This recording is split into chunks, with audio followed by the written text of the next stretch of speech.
Bismillahirrahmanirrahim. Sözümdü mehримдүү жана ырайымдуу Аллах Тааланын аты менен баштайм. Андан кийин телегөрүүчүлөргө жана радио угармандарга Аллах Тааланын тынччылыгын, мehримин каалап салам айтам.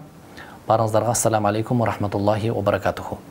Ал эми илим маселеси, билим маселесине келгенде, силердин бул берүүнүн аты айтып тургандай эле таалим. Таалим деген сөз бул билим берүү маанисинде. Ол арабча сөздөн кыргызчага которгондо ошол билим берүү маанисин түшүндүрөт. Билим бул адамзаттын өнүгүүнүн жолу. Бул эч бир талашсыз. Кайсы диндеги адам болсун, кайсы көз караштагы адам болсун, бул эч бир талаш жок. Ар бир адам билим бул жашоону өнүктүрүүнүн бирден бир жолу, бул билим. Кудай Таалам дагы бул дүйнөнү өстүрүштүн жана түбөлүк адам бактылуу болушунун жолу билимге байлаган. Керек болсо, Кудай Тааланы тааныштын биринчи жолу, шарты бул билим. Аллах Таала Кур'ан-ы Каримде "Фа'алам аннаху ла илаха иллаллах". Сен билгин Аллах Тааланын жалгыз экендигин илим аркылуу, билим аркылуу. Демек, билим Кудай Тааланы таануунун биринчи жолу. Билим аркылуу. Бул акылдын кенчи билим. Исламда билим алууну Кудай Таалам парз кылган. Мисалы, Пайгамбарыбыз саллаллаху алейхи вассалам ушундай дейт: "Талабул илму фаридатун аля кулли муслимин ва муслима". Илим алуу, илим талап кылуу ар бир мусулман эркек жана аялга парз. Кайсыл илим? Кээ бир учурларда билим, бардык билимди алыш эле парз эмес. Илим алуу, кээ бир билимдерди үйрөнүү бул парз. Кээ бир илимдерди үйрөнүү мубах, ыктыярдуу. Кээ бир билимдерди алуу тескерисинче күнөө, арам. Айрыкча бүгүн мектеп аяктап, окууларын бүтүрүп, мектептерин бүтүрүп, жогорку окуу жайдын босогосун аттап, кайсыл окуу жайны тандашым керек деп аткандарга менин айта турган насаатым, ушул нерселерди биз ажыратып билип алышыбыз керек. Кудай Таалам бизди пенде кылып жараткан. Биз бул дүйнөдө жер бетиндеги жашоодо өнүктүрүш үчүн, ошондой эле түбөлүктүү Кудай Тааланын астында бактылуу болуш үчүн, адам катары бактылуу жашаш үчүн бул илим алуу парз, бирок кайсыл парз? Илим алуу кээ бир учурларда парз болот дедик, бул парз болгон илим шарият илимдери. Арам менен адалды ажыратып, күн сайын Кудай Таалам парз кылган ибадаттарды аныкта билиш жана арам менен адалды ажыратып үйрөнө турган илим, бул нерсени алыш бул парз. Башкача айтканда, Имам Зарнужи деген алым өткөн, ал айтат: "Афдалул илми илмул хал ва афдалул амали амалул хал". Хифдул хал. Илимдин эң жакшысы, эң жакшы илим бул илмул хал. Ошол учурдун талап кылган билимди алыш. Эң жакшысы ошол.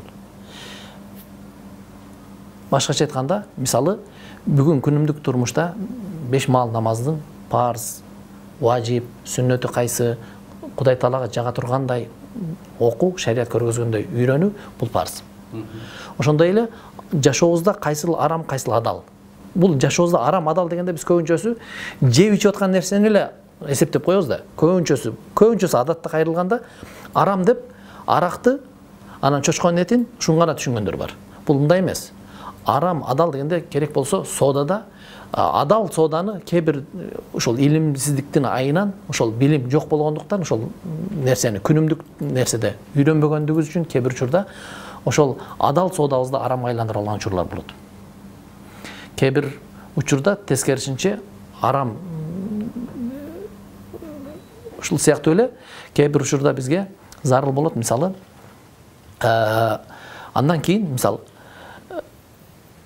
илимде мубах болгон, өзүбүз үйрөнгөндө анчалык жашообузда башка илимдерди үйрөнүш, мисалы медицинаны, башканы, ал дагы кээ бир учурларда парз болот, кээ бир учурларда мубах, жөнөкөй эле болуп калышы мүмкүн. Мисалы, медицина бүгүнкү күндө көпчүлүк учурда медицина илимини кээ бир молдолор эмне үчүн мынчалык зарыл эмес, айрыкча кыз кишилер муну үйрөнүш шарт эмес, башка деген учурлар болушу мүмкүн. Андай эмес. Ошол бир жерде мисалы аял кишилер, медиктер керек болуп аткан болсо, ошол жерде медицинаны үйрөнүш ошол жердеги адамдарга парз болот. Мисалы бир айылда гинеколог аял жок. Ошол айылдын элинин баарынын мойнуна парз. Эгер ошол гинеколог даярдап чыгарбаса, айыл эли күнөөкөр болот. Кудай Тааланын астында. Ошон үчүн демек учурдун талап кылынган илими муну алыш кээ бир учурда парз, кээ бир учурда фарз айын, кээ бир учурларда фарз кифая болушу мүмкүн. Ошондуктан илим жолдо аттанып аткан, билим алам деп аткандар ушул нерсени караш керек. Бизде бүгүнкү күндөгү муктаждык, сен жеке эле өзүңдүн муктаждыгың эмес. Кээ бирлер өзүнө коюп койсо, мисалы, жаңы эле мектепти бүтүп аткан окуучу туура кесип тандай албашы мүмкүн. Себеби бизде ким болосуң десе эле, көбүнчөсү мен юрист болом, мен таможняга окуймун. Бизде престижный деп ушу көбүнчөсү эле анан же болбосо медицинаны тандап кете беришет. Калган тармактарчы? Мугалим. Мугалимдердин ар кайсы тармакта мугалимдер керек бизге. Балдар кээ бир учурларда аялдарга, кээ бир айылдарда аялдарга гинеколог жетишсиз болуп аткан, кээ бир жерде ошол эле учурда жетишсиз болуп аткан болсо, дагы экинчи бир айылда аларга педиатр керек болот. Буларды алыш аларга парз болуп калат. Ошондуктан ошол элдин муктаждыгын караш керек. Ошол муктаждыкка жараша, демек, парз болот, муктаждыкка жараша мубах болуп калат, муктаждыкка жараша мустахаб болуп калат ал илим алуу. Андан кийин пайгамбарыбыз саллаллаху алейхи вассалам илим алуу боюнча кызыктырган көп хадистер бар. Мисалы, илим алууга Кудай жолуна аттанган киши илим алуу үчүн аттанган болсо, ал Кудай жолунда жүргөндөй, аларга периште канатын жайып турат.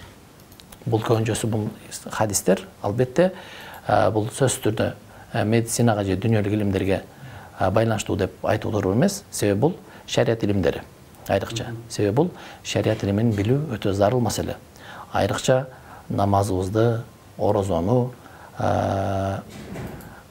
дагы зекетти, айрыкча бүгүнкү күндө бизде зекетке көп маани бербейт. Зекет илимини көпчүлүк маани беришпейт. Өзүнүн канчалык деңгээлде Кудай Таала берген бай кылып койгон кээ бир учурларда, мисалы, зекет качан анын мойнуна парз болот, буга маани беришпейт. Себеби илим алуу ошол парз экендигин билбегендиктен улам. Бул биринчи парздын, бул жерден биринчиден зекетти билбегендик үчүн бир күнөөкөр болчу болсо, экинчиден зекеттин убагысында туура чыгара албагандык үчүн экинчи күнөөкөр болуп калышы мүмкүн. Ошондуктан мен учурдан пайдаланып айтарым, бул зекет илимин үйрөнүү дагы, бул себеп исламдагы 5 парздын бири болуп атпайбы? Айрыкча колунда акчасы барлар ушул нерсеге маани берүү керек. Зекет кандай адамдар качан зекет чыгарыш керек болот?